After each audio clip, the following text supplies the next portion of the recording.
C'est pourquoi il faut vraiment aimer l'intimité avec le Saint-Esprit.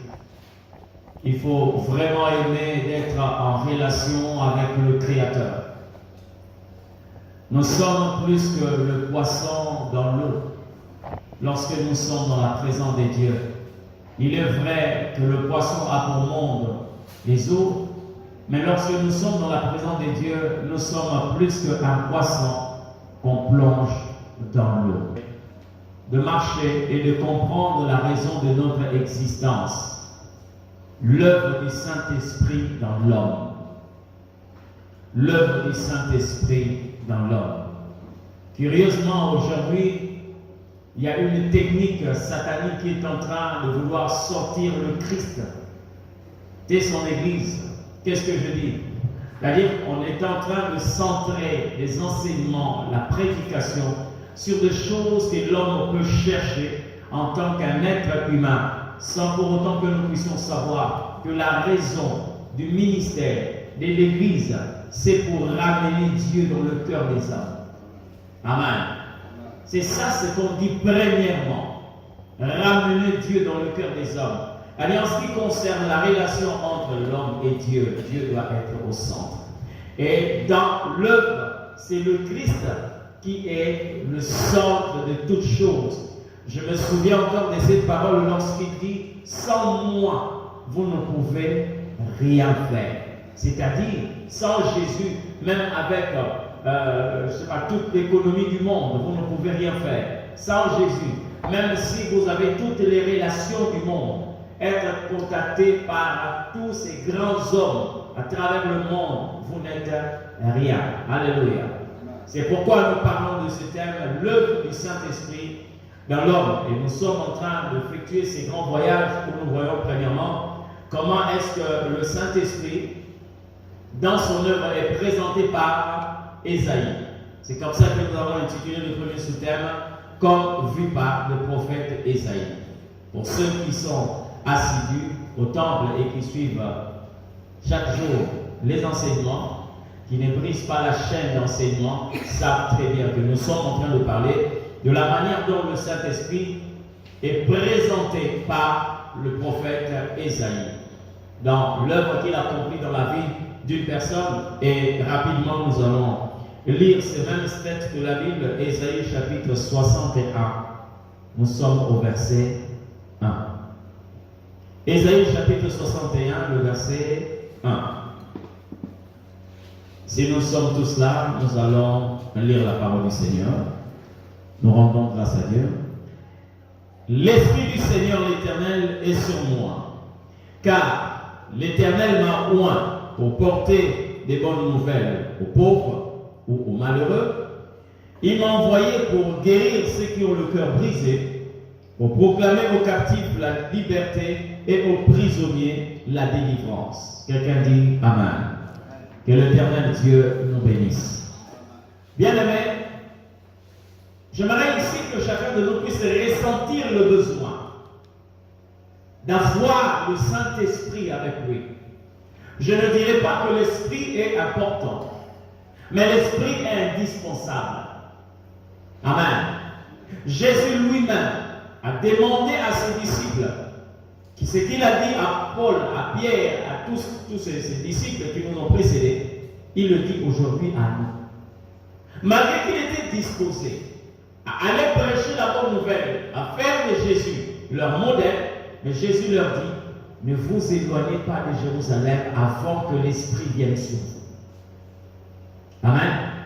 Quelle que soit la volonté, quelle que soit la motivation, Jésus place le Saint-Esprit de Dieu comme étant la pièce maîtresse de la vie sur cette terre. Mais aujourd'hui, vous verrez des personnes qui, une fois à l'église, sont déviées par rapport à l'objectif que le Seigneur a fixé à l'église. Nous commençons à chercher premièrement des choses qui n'ont rien à voir avec notre éternité et notre salut. Écoutez-moi très bien. Votre âme coûte tellement cher. Pour que vous soyez sauvés, que nous soyons sauvés, Dieu n'a pas envoyé un ange. Il n'a pas envoyé un prophète. Dieu s'est déplacé lui-même. Amen. C'est pour montrer la valeur de ton âme. L'importance, le prix de ton âme.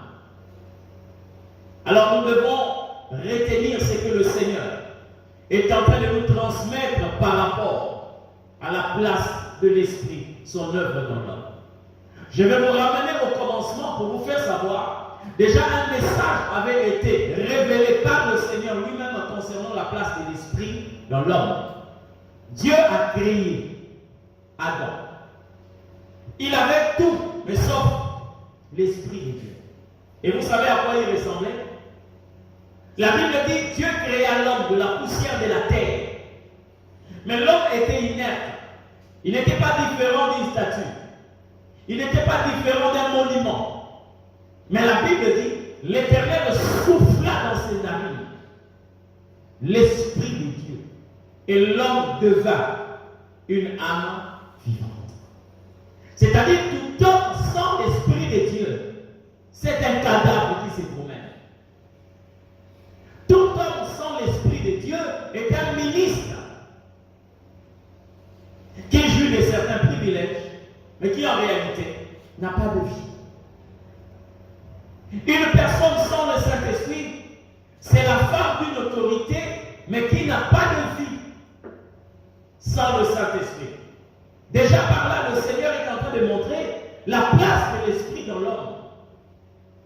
Il a soufflé dans les narines de l'homme, et l'homme est devenu une âme vivante. Donc l'homme tient sa vie de l'Esprit de Dieu.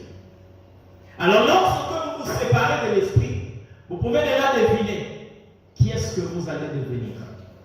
Amen. Cherchez tout ce que vous pouvez chercher, mais avec le Saint-Esprit. Dieu n'est pas contre la stabilité matérielle, il n'est pas contre la stabilité financière, il n'est pas contre la percée, il n'est pas contre tout ce que vous pouvez imaginer ici sur cette terre. Mais ce qu'il nous demande, c'est de répartir à la case du départ. Dieu veut reconnaître l'homme qu'il a créé à son image et à sa ressemblance. Et c'est par le Saint-Esprit. Amen.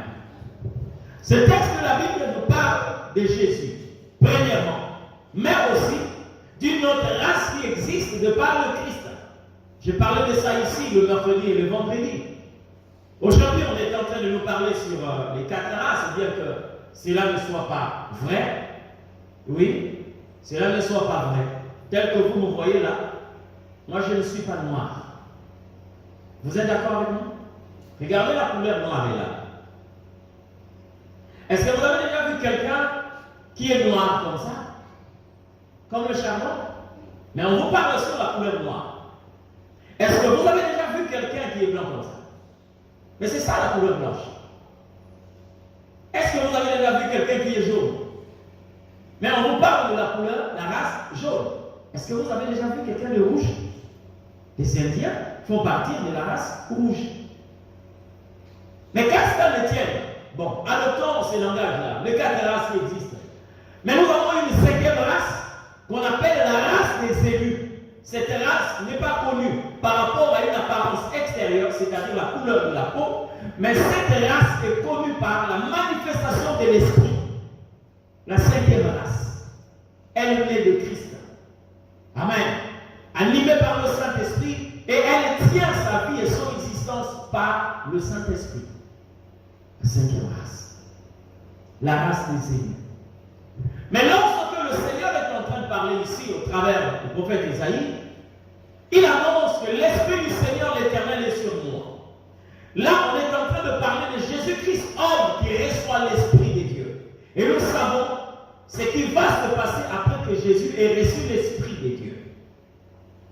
Écoutez, il nous sera difficile de récapituler tout ce que nous avions dit durant toutes ces 2 semaines par rapport à cet enseignement.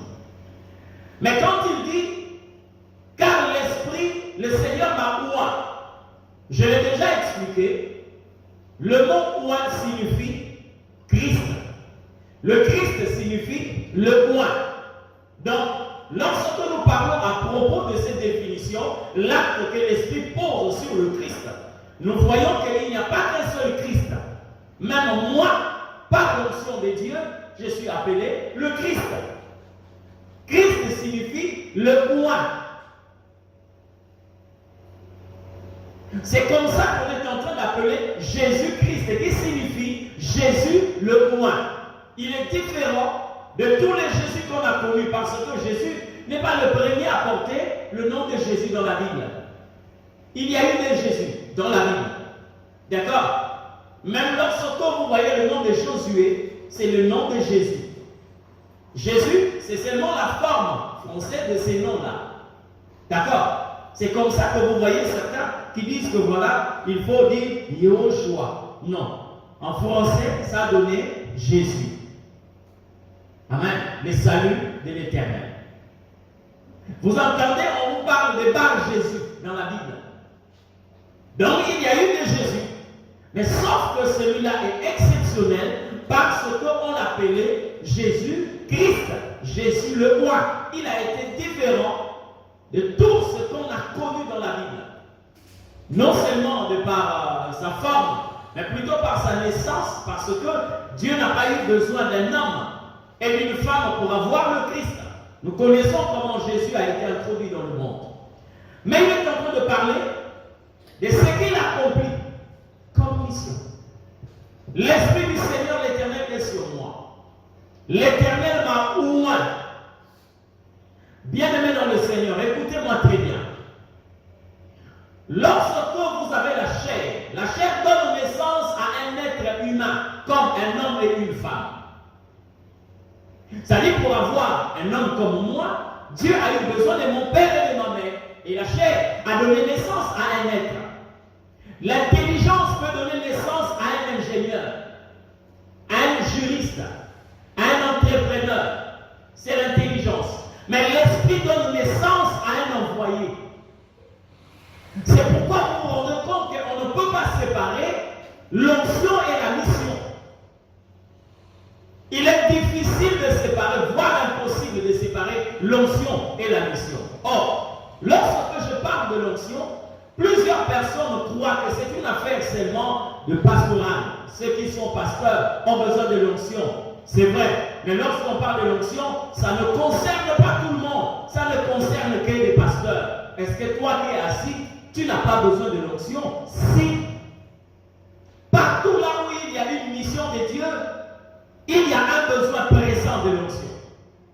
Et Dieu ne donne pas seulement des missions à ceux qui sont à la chair comme moi.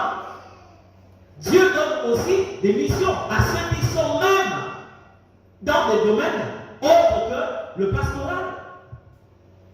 Amen. Il y a de ceux qui sont par exemple dans l'armée et qui ont besoin de l'onction si l'armée était leur mission leur confiée par le Seigneur. Ils ont besoin de l'onction de Dieu. Il y a de ceux qui sont dans les affaires, non de par eux-mêmes, mais c'est par vocation.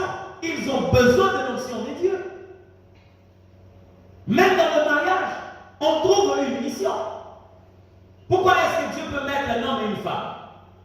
C'est par un simple accident? Non. Dieu sait le pourquoi. Et moi, la Bible est en train de me dire que l'Éternel a préparé des choses que nous devons accomplir.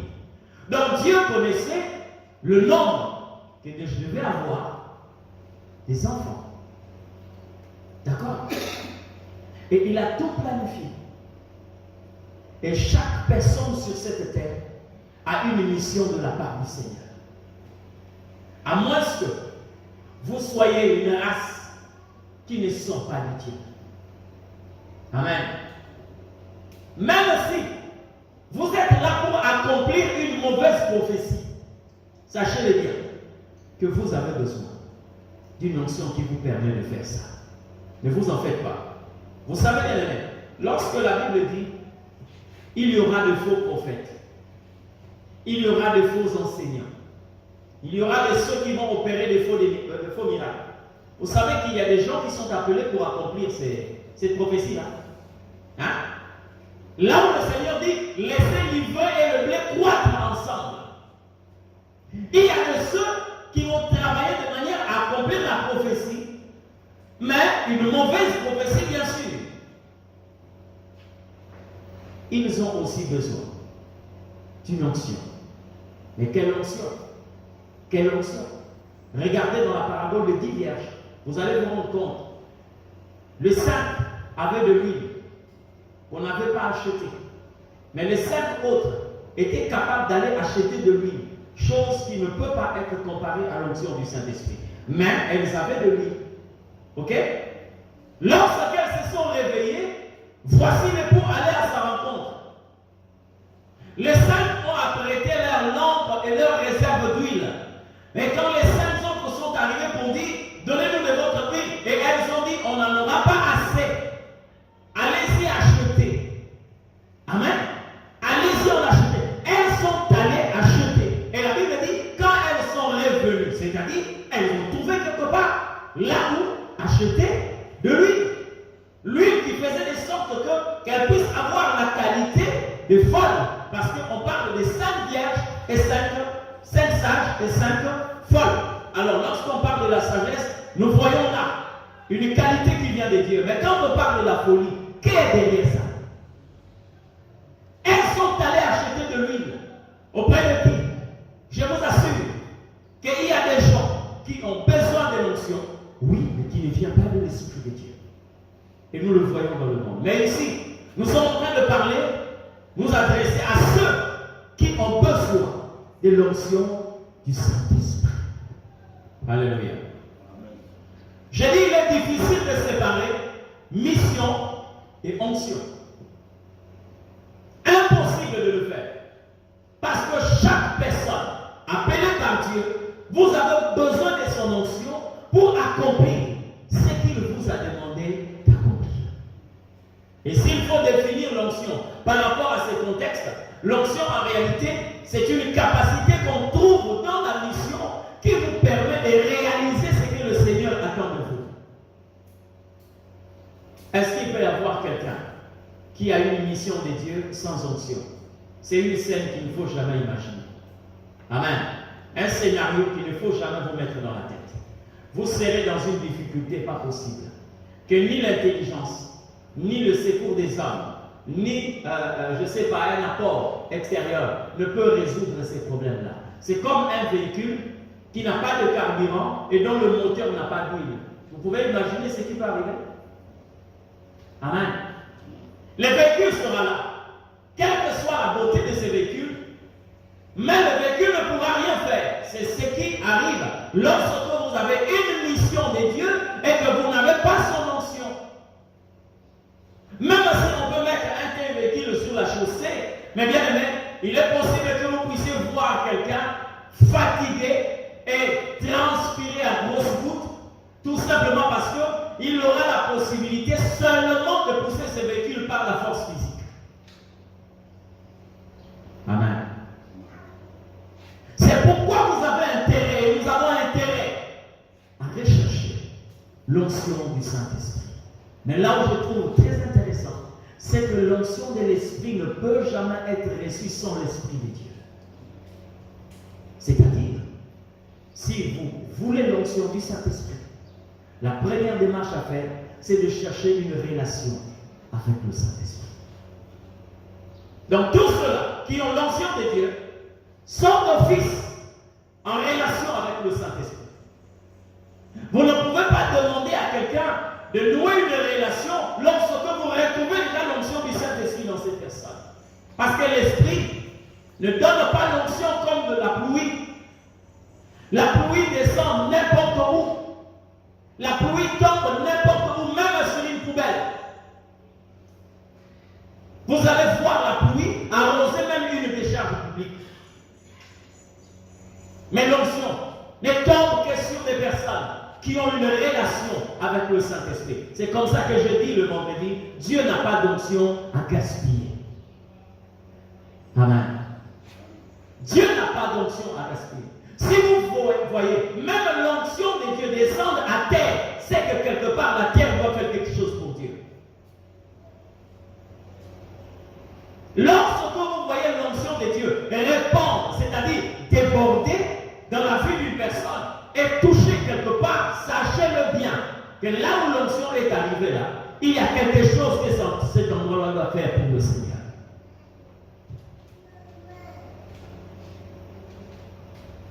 Mais l'onction fait naître quelqu'un d'autre.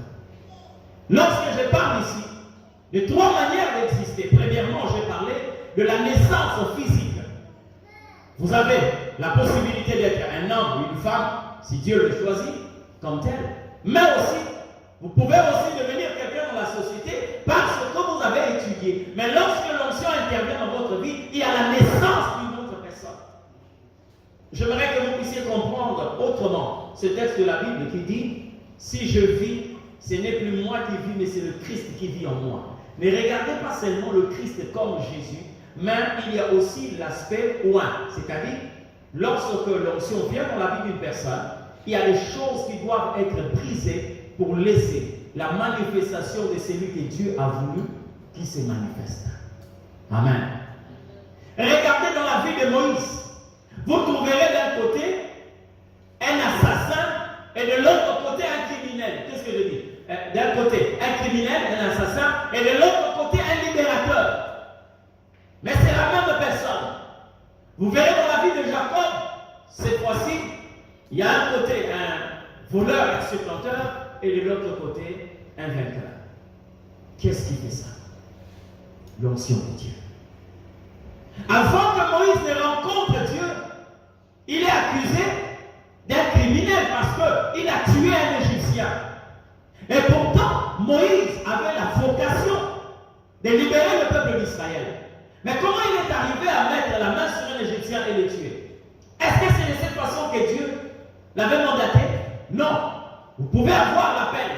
Mais quand l'esprit n'est pas là, vous allez utiliser la chair pour essayer d'exécuter. Mais laissez-moi vous dire, aucune capacité charnelle ne peut remplacer les capacités de l'esprit. Moïse a commencé à fuir. Il s'est exilé. Il est devenu un fugitif tout simplement parce que, au lieu d'utiliser l'onction du Saint-Esprit, comme il n'en avait pas, il était obligé d'utiliser sa force. Et il a quitté l'Égypte. Mais le jour où il rencontre Dieu, il reçoit l'onction de Dieu. Celui qui était connu comme un criminel est rentré en Égypte comme étant un libérateur. Il y a un homme pour vous qui doit se manifester. Il y a des gens jusque-là, votre plus grande difficulté, c'est tout simplement parce que vous n'avez pas encore découvert le roi que l'Éternel Dieu a réservé pour une circonstance donnée et pour une saison donnée. Ce roi-là vit en vous. Mais vous ne pouvez pas le découvrir parce que vous avez pris la chair comme étant votre support. Vous avez pris la chair comme étant votre socle. Et conséquence, jusqu'aujourd'hui, vous continuez à patauger. Mais je vous le dis, si on peut combattre un homme charnel, il est difficile de combattre et de vaincre un homme oint. Et je te livre un conseil, ne combat jamais les gens qui ont l'onction de Dieu. Parce que tu perdras le temps et au risque même de perdre ta vie. Parce que un oint, ce n'est pas lui qui combat, mais c'est lui qui l'a oint qui combat pour lui. Et la personne qui oint, c'est lui qui oint un serviteur, c'est l'Éternel. La Bible me dit que l'homme ne l'emporte pas face à l'Éternel. Donc lorsque tu combats contre Dieu, retiens cela, que tu ne sortiras jamais vainqueur. Quelqu'un dit amen. Mais lorsque nous parlons sur le roi, qu'est-ce que nous devons retenir? Je le dis ici, le roi fait exister celui que Dieu envoie.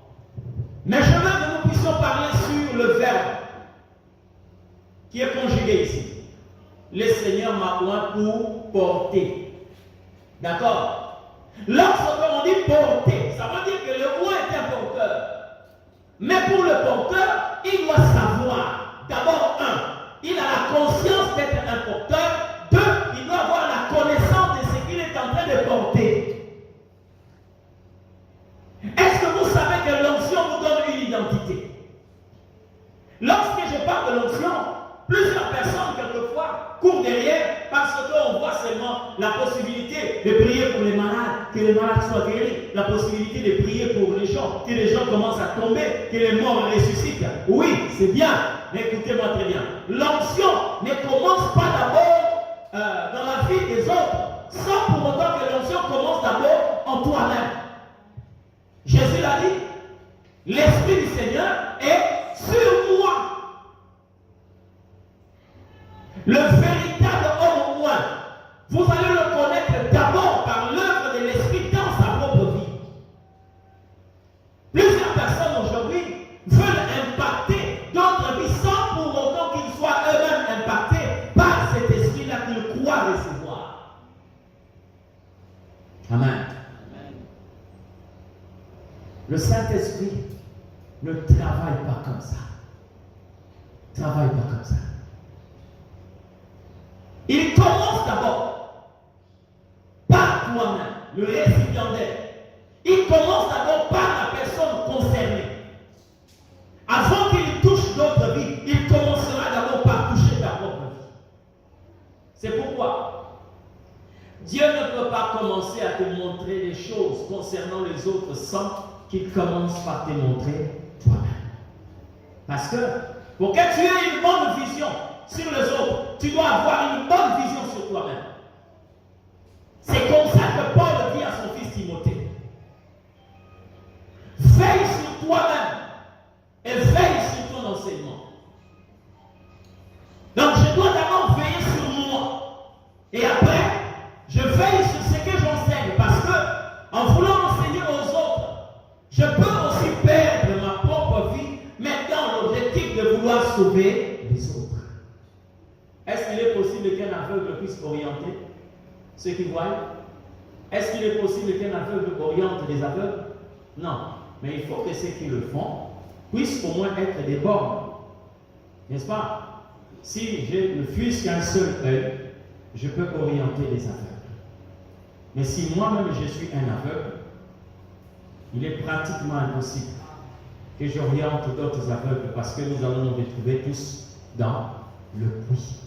Amen.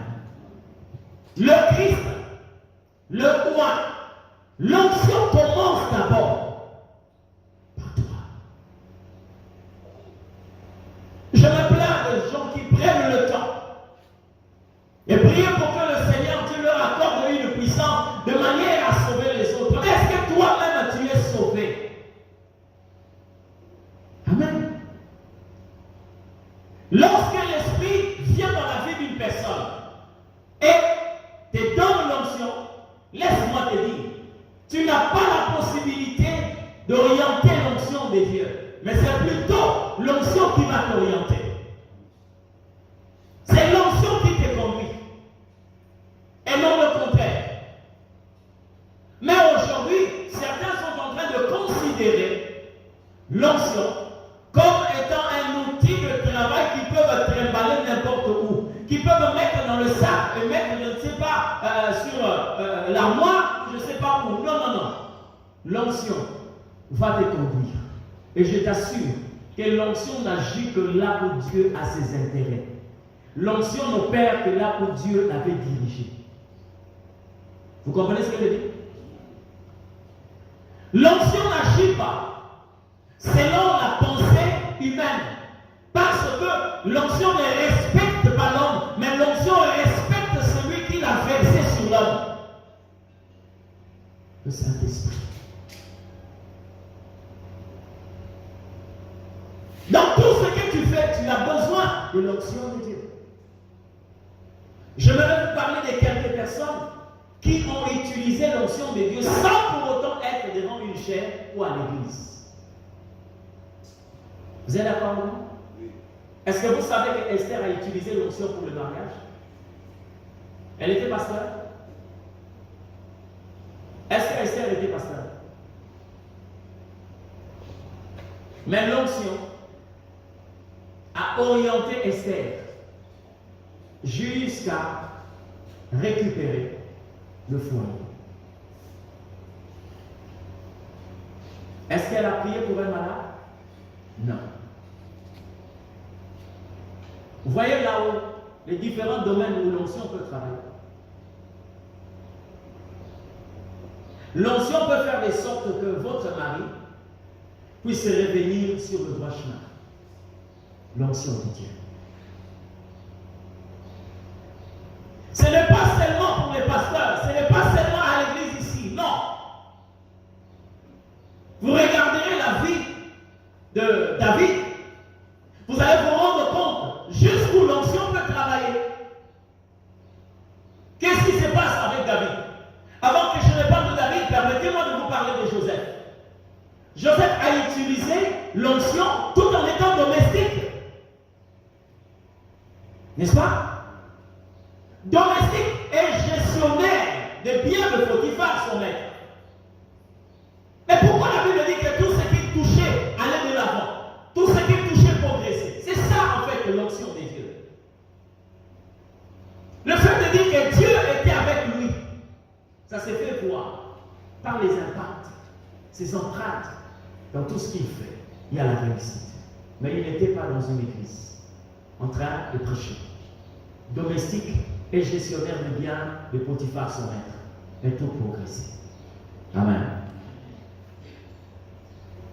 Jacob a utilisé l'onction. Dans quel domaine? Dans le domaine des affaires. D'où vient que quelqu'un puisse fixer son salaire en disant que voilà, les brebis qui seront rayées, marketées, sera pour moi et tout. Pendant ce temps, dans le troupeau, il n'y avait pas ce genre de brebis.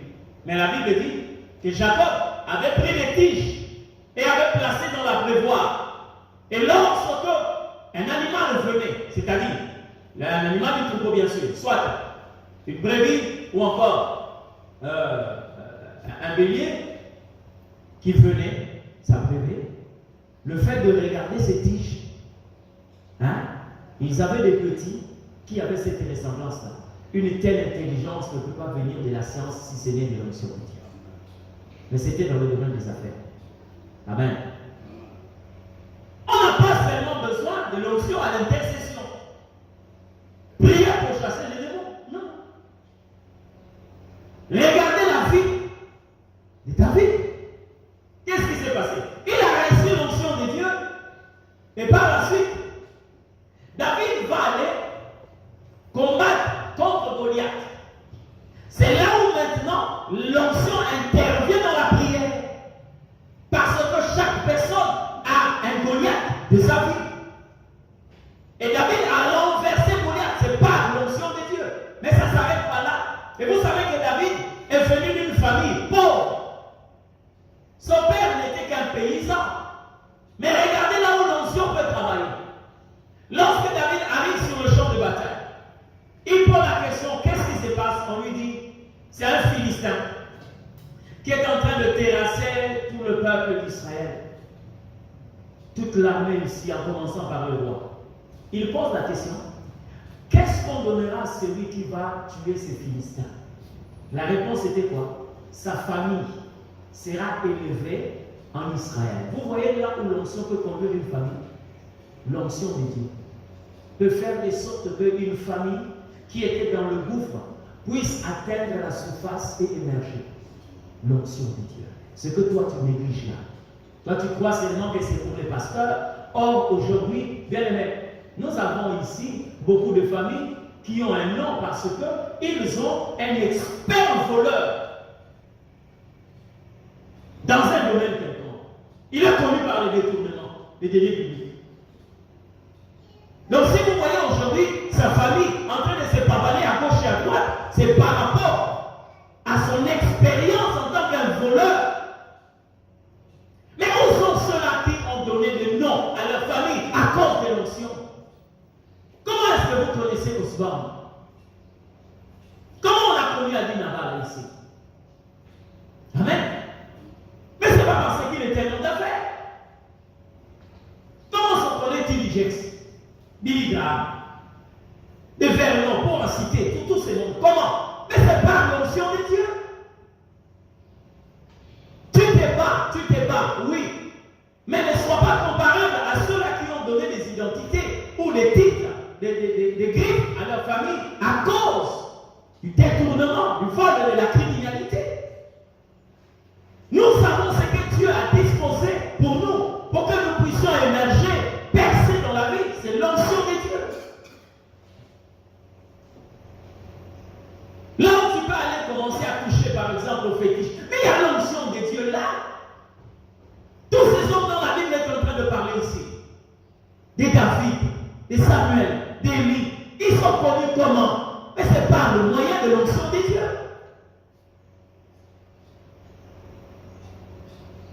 On a dit à David, sa famille sera distinguée en Israël. Et le roi va élever sa famille. Par quel moyen? Et il a reconnu que c'est par l'onction de Dieu que je peux donner une identité réelle à ma famille. Et il est allé combattre Goliath. Et ce n'est pas fini. Parmi les choses que nous trouvons dans la vie de David, comme récompense, c'est ce que l'onction peut apporter dans la vie d'une personne. La Bible dit, on a dit à David qu'il deviendra gendre du roi. C'est-à-dire, il va épouser la fille du roi. Ah, vous savez bien, à ce niveau-là, les nantis ne se marient que entre eux. Vous allez voir, quelquefois, on va vous dire que l'homme là, tu vois, le fils de tel président s'est marié avec la fille de tel premier ministre. Ok? Oh non, le fils de tel premier ministre s'est marié avec la fille du président de tel pays. Ici, nous avons connu le mariage entre la fille de Mobutu et le fils du président Houphouët-Boigny. Hein? Président de la Côte d'Ivoire. Nous avons appris le mariage entre la fille de Denis Sassou Nguesso, Edith Bongo, de Resmenoir, et le président du Gabon, El Hadji Bongo.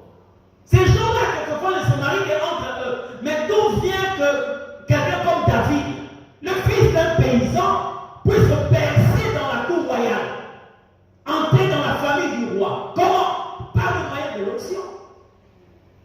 L'onction va t'ouvrir des portes que ton intelligence ne peut pas t'ouvrir.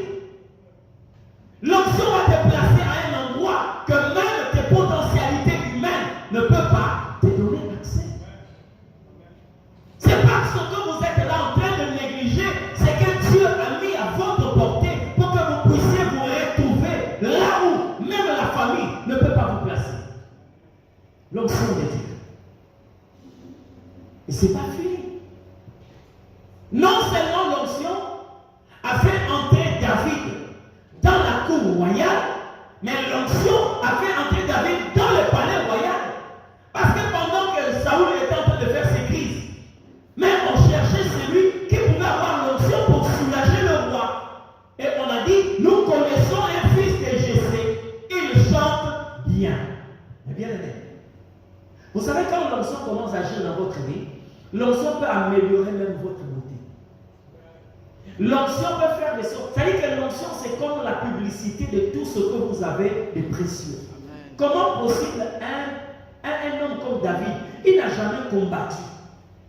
Mais celui qui est allé parler de David à Saül, qu'est-ce qu'il a dit? Je connais un fils de Jessé. Premièrement, il joue bien. C'est un bel homme et c'est un vaillant guerrier. Est-ce que David avait déjà combattu? Mais comment on parle de lui comme un vaillant guerrier? Voilà le travail de l'onction. Qu'est-ce que Saül pouvait faire avec la beauté de David? Pourquoi on lui dise que non, c'est un bel homme?